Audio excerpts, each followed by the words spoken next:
വിശ്വാസം എന്നാൽ എന്താണ്?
നിങ്ങളിങ്ങനെ കുടിച്ചോണ്ടിരുന്നാൽ മതിയോ?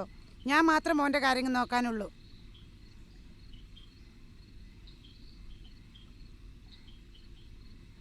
ഇങ്ങനെ ഒരു നശിച്ച ജന്മം.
നമ്മുടെ മോൻ്റെ നില ഓരോ ദിവസം വഷളായിക്കൊണ്ടിരിക്കുന്നു.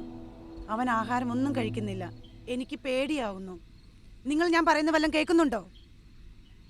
മീര, നമ്മളെല്ലാം ശ്രമിച്ചതല്ലേ? മരുന്ന്, മന്ത്രം, എന്തെങ്കിലും പ്രയോജനം ഉണ്ടായോ? ഇനി എന്താ ചെയ്യുക? നമ്മുടെ കയ്യിലെ പൈസ തീർന്നു. നമ്മൾ രണ്ടുപേരും ജോലിക്ക് പോകുന്നില്ല. ആ നശിച്ച പുത്രൻ കാരണം എല്ലാം പോയില്ലേ? അവൻ കാരണമല്ല. നിങ്ങളുടെ ഈ മുടിഞ്ഞ കുടി കൊണ്ടാണ് നമ്മുടെ പൈസയെല്ലാം തീർന്നത്. ഞാൻ കുടിക്കുന്നത് അവൻ കാരണമല്ലേ? ആ നശിച്ച പുത്രൻ കാരണം. അവനെ നമുക്ക് അങ്ങനെ ഉപേക്ഷിക്കാൻ പറ്റുമോ? അവൻ നമ്മുടെ മോനല്ലേ?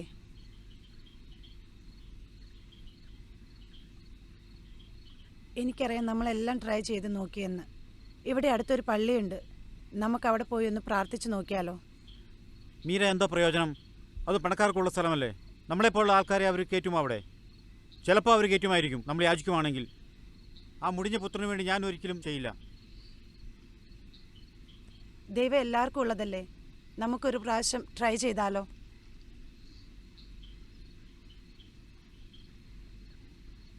നിങ്ങൾ വന്നാലും ഇല്ലേലും ഞാൻ പോകുക.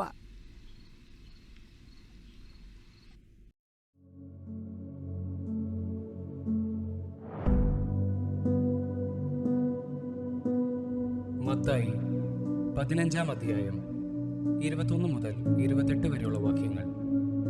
കാനാൻകാരിയുടെ വിശ്വാസം. യേശു അവിടെ നിന്ന് പുറപ്പെട്ട് ടയർ, സീദോൻ എന്നീ പ്രദേശങ്ങളിലെത്തി. അപ്പോൾ ആ പ്രദേശത്ത് നിന്നുള്ള ഒരു കാനാൻകാരി വന്ന് കരഞ്ഞപേക്ഷിച്ചു, കർത്താവേ, ദാവീദിന്റെ പുത്ര, എന്നിൽ കനിയണമേ. എൻ്റെ മകളെ പിശാച് ക്രൂരമായി ബാധിച്ചിരിക്കുന്നു. എന്നാൽ അവനൊരു വാക്ക് പോലും ഉത്തരം പറഞ്ഞില്ല. ശിഷ്യന്മാർ അവനോട് അഭ്യർത്ഥിച്ചു, അവളെ പറഞ്ഞയച്ചാലും അവൾ നമ്മുടെ പിന്നാലെ വന്ന് നിലവിളിക്കുന്നുവല്ലോ. അവൻ മറുപടി പറഞ്ഞു, ഇസ്രായേൽ ഭവനത്തിലെ നഷ്ടപ്പെട്ട ആടുകളുടെ അടുത്തേക്ക് മാത്രമാണ് ഞാൻ അയക്കപ്പെട്ടിരിക്കുന്നത്. എന്നാൽ അവൾ അവനെ പ്രണമിച്ച്, കർത്താവേ, എന്നെ സഹായിക്കണമേ എന്നപേക്ഷിച്ചു. അവൻ പറഞ്ഞു, മക്കളുടെ അപ്പമെടുത്ത് നായ്ക്കൾക്ക് എറിഞ്ഞു കൊടുക്കുന്നത് ഉചിതമല്ല. അവൾ പറഞ്ഞു, അതേ കർത്താവേ, നായ്ക്കളും യജമാനന്മാരുടെ മേശയിൽ നിന്ന് വീഴുന്ന അപ്പക്കഷ്ണങ്ങൾ തിന്നുന്നുണ്ടല്ലോ. യേശു പറഞ്ഞു, സ്ത്രീയെ, നിന്റെ വിശ്വാസം വലുതാണ്. നീ ആഗ്രഹിക്കുന്നത് പോലെ നിനക്ക് ഭവിക്കട്ടെ. ആ സമയം മുതൽ അവളുടെ പുത്രി സൗഖ്യമുള്ളവളായി.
അച്ചോ, ദൈവത്തിൽ നിന്ന് അകന്നു പോന്നവരെ ദൈവം ഉപേക്ഷിക്കുമോ അതോ അവരെ അകറ്റി നിർത്തുമോ?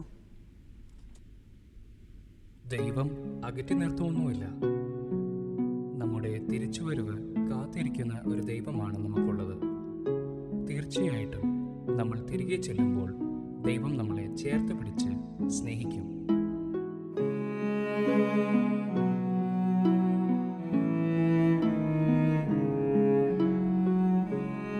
വിശ്വാസം എന്നത് പ്രത്യാശിക്കുന്നവ ലഭിക്കും എന്ന ഉറപ്പും കാണപ്പെടാത്തവ